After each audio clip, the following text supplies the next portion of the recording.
नमस्कार दोस्तों, स्वागत है आप लोगों का। और हम लोग आज सारा समाचार के स्टूडियो में मौजूद हैं और हमारे साथ मौजूद है भावी प्रत्याशी जन स्वराज से कन्हैया सिंह जी, जो कि छपरा के काफी जाने माने और पुराने नेता हैं। तो नमस्कार सर, स्वागत है आपका हमारे साथ। आपके चैनल को और आपके दर्शकों को बहुत बहुत धन्यवाद। पहला सवाल आपसे रहेगा कि अगर आपको जनता मौका देती है, किस प्रकार से किस समस्या विशेष आपका ध्यान रहेगा? छपरा की समस्याएं तो बहुत हैं। छपरा 10 साल में जितना आगे आया था, 10 साल में उतना ही पीछे गया। जिधर नजर डालें उधर समस्या ही समस्या है। यहाँ सड़कें नहीं है, यहाँ स्कूलों की अच्छी व्यवस्था नहीं है, यहाँ अस्पताल जाइए तो वहाँ की व्यवस्था अच्छी नहीं है। शहर की सारी गलियां पानी से भरी पड़ी हैं, यहाँ पे नाला नहीं है, जल जमाव की समस्या बहुत बड़ी है। इस तरह से आप जहां भी नजर डालेंगे छपरा में समस्या ही समस्या है। बिजली की बात करते हैं तो यहाँ पर स्ट्रीट लाइट जो थे वो खोल लिए गए रिपेयरिंग के नाम पर, और पूरा शहर इस बरसात के मौसम में अंधेरे में डूबा पड़ा है। तो इस समस्या से निकलने का एक ही आधार है कि व्यवस्था बदले, सरकार बदले। और सरकार तब बदलेगी जब छपरा की जनता बदलने की मुहिम में आगे आएगी। जन स्वराज व्यवस्था बदलने के लिए प्रयास कर रहा है, अच्छा मेहनत कर रहा है, जन समर्थन भी प्राप्त हो रहा है।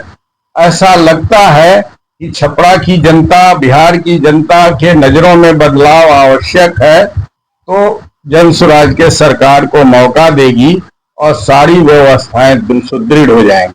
और यहाँ पर लॉ एंड ऑर्डर को देखते हुए क्या लॉ एंड ऑर्डर पर क्या विशेष ध्यान रहेगा? लॉ एंड ऑर्डर पे आते हैं तो सरकार की जो व्यवस्था है, जिस तरह से पुलिसिंग है, जिस तरह से ब्लॉक्स एंड सर्किल ऑफिस हैं, उस पर जब आप नजर डालेंगे तो आपको लगेगा कि यदि आपके यहाँ थाने की गाड़ी आ गई तो आप सुरक्षा की उम्मीद नहीं करेंगे, आप उम्मीद करेंगे कि हमें पकड़ने आया है। ब्लॉक में जाते हैं तो सीओ ऑफिस में यदि दाखिल खारिज है तो उसमें आपको जो रकम आपसे वसूली जा रही है दाखिल खारिज में, कि 3-4 दिन पहले देखा कि एक कर्मचारी पकड़ा गया था, दाखिल खारिज के लिए 40,000 का घूस लिया था। उसी तरह ब्लॉक में जाते हैं वीडियो ऑफिस में, वही दशा है कि आपका इंदिरा आवास और आपकी जो समस्या वहां है उसमें लूट मची है, और उसका माध्यम जो निचले स्तर से है वहां तक कमीशन पहुंचता है, और बिना घूस लिए इस बिहार सरकार में कुछ नहीं होता है। पुलिसिंग के नाम पर पूरा बिहार जीरो पे है, और जिस तरह से अपराध बढ़ा है उस तरह से लोग को अपने घर से शाम में 7 बजे के बाद निकलना मुनासिब नहीं समझ रहे हैं। इसलिए यही असली लॉ एंड ऑर्डर की व्यवस्था है कि लोग आप ये सोच रहे हैं कि अब क्या करें, ये सरकार तो पुनः जंगलराज की तरफ चली गई। ये जो करप्शन है ये हर चीज में है। अस्पताल में जाइए, स्कूल में जाइए, या फिर कहीं भी सरकारी दफ्तर में आप जाते हैं, बहुत जगह घुसखोरी और करप्शन है। इस पर विशेष सरकार का क्या ध्यान है? अभी आप 2-3 दिन से चल रहा है, जन स्वराज के प्रणेता कुछ मंत्रियों को कटघरे में खड़ा किए हैं। यहाँ बिहार में 70,000 करोड़ का सिर्फ घोटाला हुआ है। 10,000 करोड़ का घोटाला हुआ था, चारा घोटाला, तो उस समय विश्व का सबसे बड़ा घोटाला माना जाता था। और लालू जी आज भी भीतर बाहर कर रहे हैं उस केस में।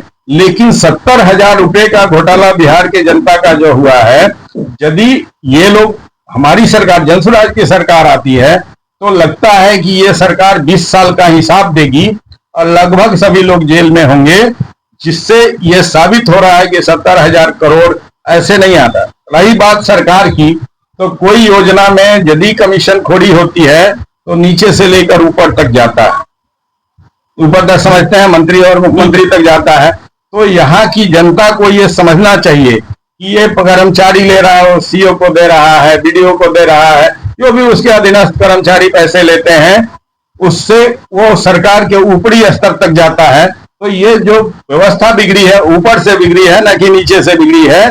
जिस दुरुस्त सरकार आएगी तो व्यवस्था सुदृढ़ हो जाएगा, घुसखोरी बंद हो जाएगी और लोग अमन चैन से अपना काम करेंगे। जिसका जो काम होगा वो करेगा, कर्मचारी बिना पैसे का काम करेगा, डीटीओ अपना पैसे का काम करेगा, सीओ अपने बिना पैसे का काम करेंगे।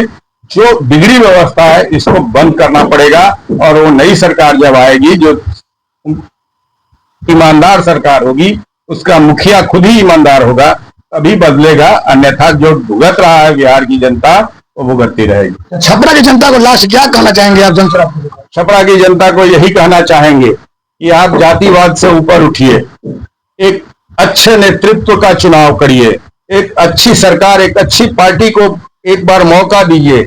यदि मौका पर खरा नहीं उतरता है तो हर 5 साल के बाद आपके पास जाता है, वोट मांगता है, आइंदा वोट मत करिएगा। और वोट भी करिएगा तो जो उम्मीदवार होगा ऐसे मत करिएगा, उसको गाली देकर करिएगा, उसको कनेक्टी देकर करिएगा। हमारे नेता तो आज ही कहते हैं कि हमारा यदि उम्मीदवार गलत आ गया तो आप वोट मत करिए, लेकिन हमारा दूसरे का उम्मीदवार यदि हमारे उम्मीदवार से अच्छा है तो उसको वोट करिए। उसको बोलते हैं नेतृत्व, और उस तरह से नेतृत्व की जरूरत है जो ये कहता है कि बुरे लोगों को हमारे पास जगह नहीं है, हम सरकार में नहीं जगह देंगे, हम टिकट नहीं देंगे। उस पर एक बार जनता को उम्मीद करना चाहिए, विश्वास करना चाहिए और एक बार वोट करना चाहिए। जनता को जैसे प्रशांत किशोर ने बतलाया है कि गारंटी कार्ड, किस तरह गारंटी कार्ड आप लोग जनता को दे रहे हैं? हम लोग जनता के बीच जाकर, घर घर जाकर के और गारंटी कार्ड दे रहे हैं। उस गारंटी कार्ड में लिखा हुआ है कि हम आपके बच्चे को अच्छी शिक्षा देंगे। उस गारंटी कार्ड में लिखा होगा कि हम नौजवानों का पलायन बंद करेंगे।